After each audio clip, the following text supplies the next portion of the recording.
Eugenia Martínez became infamous in Spain from a very young age due to her size and weight. She was ridiculed by her neighbors and hidden away by her family, but at just 6 years of age, joined the royal court of Charles II of Spain. It was here that she was nicknamed La Monstrua, or the Monster, and sadly, she had to endure abuse almost her whole life. Eugenia Martínez Vallejo was born in 1674 in a remote settlement in Merindad de Montilla, which is located in the north of Spain. Her father was José Martínez Vallejo, and her mother was Antonia de la Bodega. The exact occupations of her parents are unknown, but it has been reported that they came from a humble background. It is known that Eugenia had siblings, but how many is also uncertain. Before her birth, it was reported that her mother's waters broke one Sunday morning while in church. Because of this, Antonia, her mother, had no time to get home and ended up giving birth in the church. Of course, this was not a very common occurrence, and thus those present believed the circumstances of the birth to be a good omen for the baby girl's future. The Spanish writer Maria Jesus Jabato suggests that this could be the reason for her name Eugenia. Well, this name in Spanish means la bien nacida, or the well-born. As a baby, Eugenia was described as being healthy, strong, and with a very good appetite. All of this indicated that she would grow up into an adult of good health, something which was not a guarantee at the time. Well, in the 17th century, and especially in rural areas because of the lack of doctors, infant mortality rates were very high. For example, in England at this time, 12% of all children born would die in their first year, and 36% of children died before the age of 6. Eugenia was plump as a baby, yet her parents did not think too much of it initially.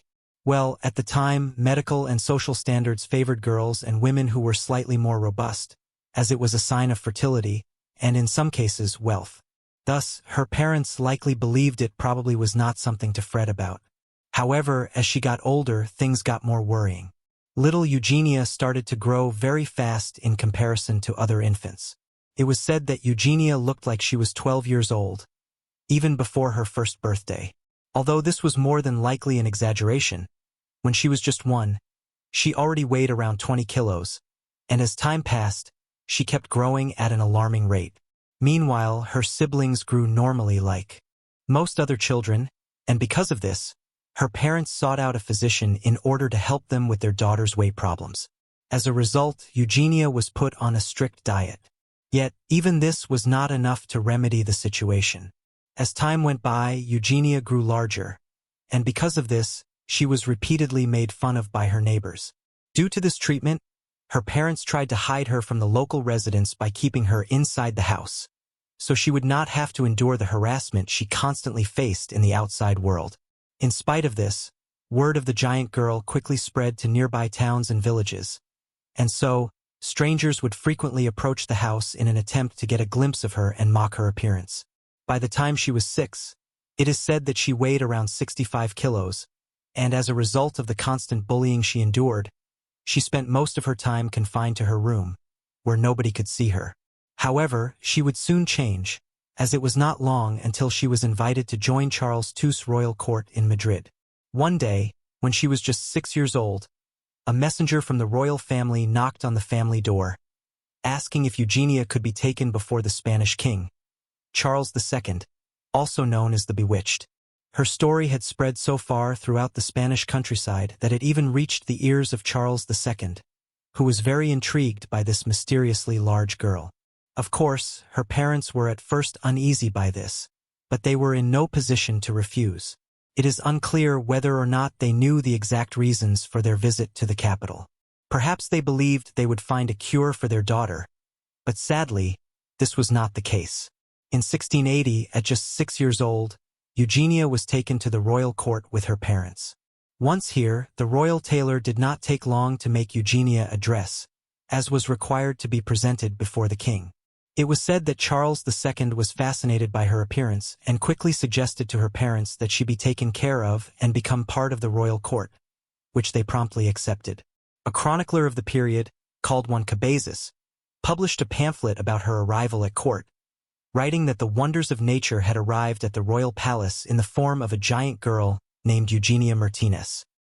He then goes on to add that His Majesty Charles II realizing that this was a miracle of nature, decided to see her and asked that she be brought to his royal palace in Madrid, where today she is admired by the royal household and all the nobility of these kingdoms.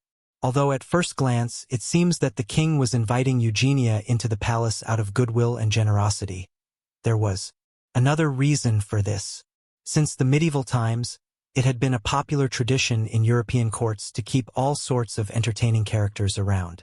Spain was no exception, and here these were called gente de placer, which can be translated into English as people of pleasure.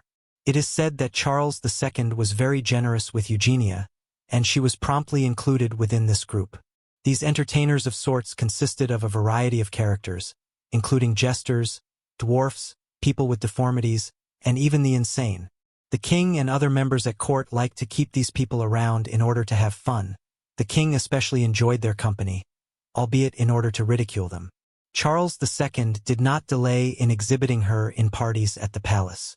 Here, Eugenia was sought out by many ladies who wanted to be drawn or painted next to her, in order to emphasize the beauty of their slender figures. Sadly, however, Eugenia and others like her at court received no payment for their services, despite working long hours. Also, they essentially lived at the mercy of their lords, who could throw them out penniless whenever they saw fit. Of course, some saw this as a grave misfortune, as they lived simply to be mocked as a human exhibit by the nobility. Yet for some it may have been a stroke of luck. Well, the nobility spent a lot of money on la gente de placer. They made sure that they were well fed, kept warm during cold winter nights, and even had a varied and interesting wardrobe, which is much more than can be said for most peasants of the day. Despite being provided for, the nobility treated them as objects and did to them whatever they pleased for their own amusement.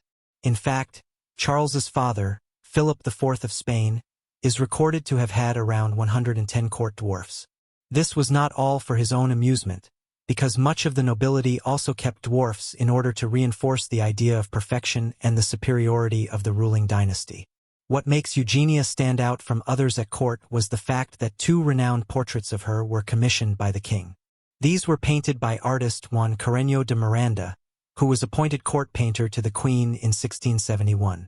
Today, both portraits can be seen side by side at the Museo del Prado in Madrid. In the portraits, not only does Eugenia appear sad and uncomfortable, but she was presumably in quite a lot of pain, as her weight issue would have made it difficult to remain posing for such a long time.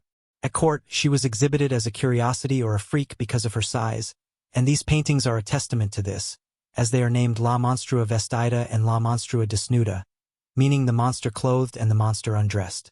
Juan Cabezas described the young girl, saying that Eugenia was pale and she was not too unpleasant to look at, although her face was very big. The head, face, neck, and other features of hers were the size of two men's heads. Her stomach was as huge as the biggest pregnant woman about to give birth. Her thighs were so thick and full of flesh that one became confused and shocked by her strange look. Her legs were just a little smaller than those of a man and full of fat folds. Her feet were matching her body. Well, they were like those of a man. However, she had trouble moving around due to the very large size of her body. Of course, at the time, no one knew what was wrong with the young Eugenia, but nowadays it is guessed that she likely had a body problem called Prader-Willi syndrome. This is caused by a problem in certain parts of gene number 15. Children with this syndrome are always hungry, which can lead to becoming too fat and sugar disease. Often, affected people have a small forehead, tiny hands and feet, short height, light skin and hair, and most are not able to have children. Many of these signs are very similar to what was said about Eugenia back then, though we still cannot be completely sure this was the reason for how she looked. Sadly, Eugenia was often made fun of when walking from place to place inside the palace, got tired quickly, and had a hard time keeping up with others. Also, it is believed that she had hormone issues and was not able to have children even later in life, never having her period. Even with her bad health and the teasing she went through, overall, it is believed that she liked living at the palace. Eugenia was a kind girl and actually became quite well known at court, even being liked by the royal family. Even as she got older into her teen years and grown-up life, she is said to have stayed well liked.